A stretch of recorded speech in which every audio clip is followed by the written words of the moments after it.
Assalamualaikum warahmatullahi wabarakatuh. Perkenalkan, nama saya Arsila Weda, NIM 2012-110-10, kelas KPI 1A. Di sini saya akan menjelaskan tentang biografi pengarang kitab Fathul Qorib. Sekian dari saya. Wassalamualaikum warahmatullahi wabarakatuh. Assalamualaikum warahmatullahi wabarakatuh. Perkenalkan, nama saya Reni Ayu Pratiwi, NIM 201211009 dari kelas KPI 1A. Di sini saya akan menjelaskan bagian ulasan isi kitab Fathul Qorib. Sekian dari saya. Wassalamualaikum warahmatullahi wabarakatuh. Bismillahirrahmanirrahim. Assalamualaikum warahmatullahi wabarakatuh. Nama saya Dipta Ramandika, NIM 201211024, kelas 1A Komunikasi Penyiaran Islam. Di sini saya akan menjelaskan materi yang berkaitan dengan data-data kitab Fathul Qorib dan kesimpulan. Sekian dari saya. Wassalamualaikum warahmatullahi wabarakatuh. Untuk data-data kitab ini sendiri, kitab ini bernama Fathul Qorib dan ditulis oleh seorang imam yang bermazhab Imam Syafi'i yang bernama Syamsuddin Abu Abdillah Muhammad bin Qasim Al-Ghazi, atau yang lebih dikenal dengan sebutan Al-Ghazi. Buku ini diterbitkan oleh Al-Miftah Surabaya dengan tebal sebanyak 354 halaman. Biografi singkat. Nama pengarang Syamsuddin Abu Abdillah Muhammad bin Qasim Al-Ghazi. Lahir pada bulan Rajab tahun 859 Hijriah di Gaza, Palestina. Wafat pada 6 Muharram tahun 918 Hijriah.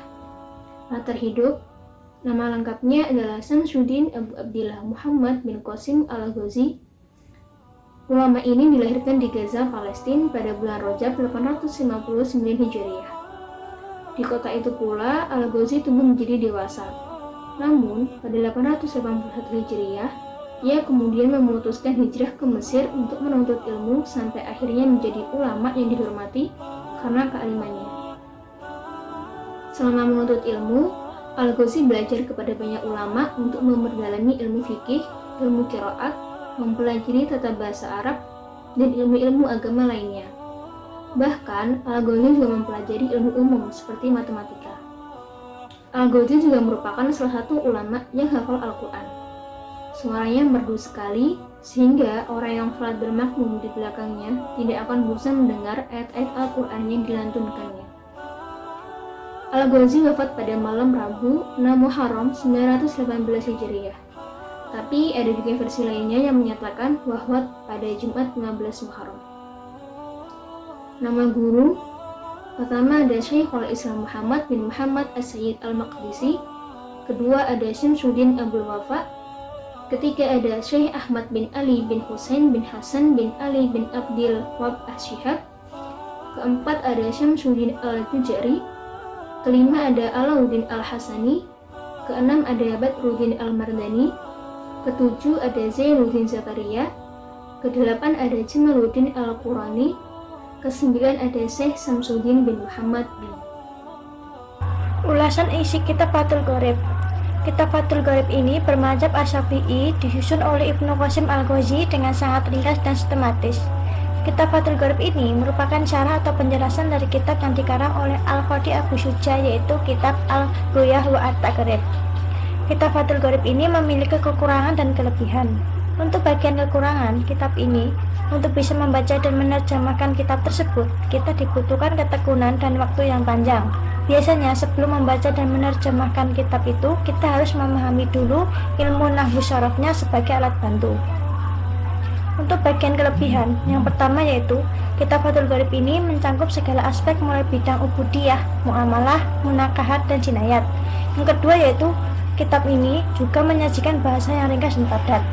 Untuk yang ketiga, kitab Fathul Qorib ini menyajikan pembahasan fikih dengan kosakata bahasa Arab yang mudah dihafal maknanya. Isi dari kitab Fathul Qorib. Kitab Fathul Qorib ini berisi tentang mukadimah dan pembahasan ilmu fikih secara garis besar, terdiri atas 4 bagian. Yang pertama tentang cara pelaksanaan ibadah, 2 muamalat, 3 masalah nikah, dan keempat yaitu kajian hukum Islam yang berbicara tentang kriminalitas atau jinayat. Sebagaimana lazimnya kitab fikih pada pertama kitab Fathul Gharib ini, Al-Ghazi membahas tentang beberapa tata cara pelaksanaan ibadah yang terdiri dari 5 pembahasan. Yang pertama bersuci, 2 sholat, 3 zakat, 4 puasa, dan yang terakhir adalah 5 haji. Dalam menjelaskan tentang bersuci atau toharoh, Al-Ghazi setidaknya membahas 13 pasal, diantaranya tentang benda-benda najis, memakai siwak, wudhu, ada buang air kecil dan besar, tayamum, serta tentang haid dan nifas. Al-Ghazi menjelaskan tohara berasal dari kata anazofat yang berarti bersuci, sedangkan menurut istilah artinya suatu perbuatan yang menjadikan sahnya sholat seperti wudhu, mandi, tayamum, dan menghilangkan najis. Tata cara bersuci sangat penting untuk menjalani ibadah. Karena itu, jika cara bersucinya saja tidak benar, ibadah yang dilaksanakan mungkin akan menjadi sia-sia. Oleh karena itu, pembahasan ini perlu diketahui bagi seseorang yang baru mempelajari agama Islam. Setelah mengetahui bab toharoh, baru kita diajarkan lebih dalam tentang cara sholat. Dalam bab ini, Al-Ghazi menjelaskan tentang syarat orang yang wajib sholat, macam-macam sholat, dan segala hal yang berkaitan dengan sholat. Selain itu, ia juga menjelaskan tentang perbedaan laki-laki dan perempuan dalam pelaksanaan sholat. Misalnya, perbedaan dalam soal aurat yang harus ditutup dan perbedaan cara mengingatkan imam sholat. Selanjutnya, pada bagian kedua, Al-Ghazi membahas tentang masalah muamalat. Pembahasan tentang interaksi sosial dan ekonomi ini dibagi menjadi 2 pokok pembahasan. Yang pertama tentang hukum jual beli dan muamalah lainnya, yang kedua tentang hukum warisan dan wasiat. Dalam pembahasan jual beli ini, Al-Ghazi diantaranya menjelaskan tentang gojab. Menurut beliau, gojab adalah memakai atau merampas harta orang lain tanpa izin pemiliknya. Gojab ini berbeda dengan mencuri. Kalau gojab mengambil hak milik orang lain dengan terus terang dan memaksa, sedangkan mencuri yaitu merampas hak milik orang lain secara diam-diam. Dengan demikian, gojab mirip dengan begal atau merampok. Pembahasan tentang begal sendiri juga dijelaskan secara khusus dalam kitab ini. Kemudian pada bagian ketiga, Al-Ghazi membahas tentang pernikahan yang berhubungan dengannya. Sedangkan pada bagian keempat terdiri dari 8 pembahasan diantara tentang jinayat dan hukuman. Pada pembahasan ini, kita dapat mengetahui bagaimana seharusnya para pencuri, koruptor, dan pembunuh dihukum sesuai syariat Islam.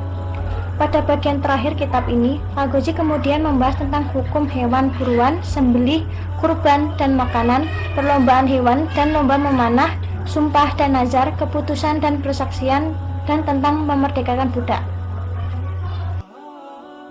Dari penjelasan di atas, maka dapat kita ambil kesimpulan bahwa kajian kitab Fathul Gharib ini ditulis oleh Abu Abdillah Muhammad bin Qasim Al-Ghazi atau lebih kita kenal dengan nama Al-Ghazi. Nah, kitab Fathul Gharib ini membahas tentang mukadimah atau garis besar pembahasan ilmu fikih yang berkenaan dengan ibadah, muamalah, masalah nikah, dan tentang jinayat atau kajian hukum Islam yang berbicara tentang kriminalitas. Nah, sekian dari kami. Mohon maaf bila ada kesalahan atau tanpa tutur kata.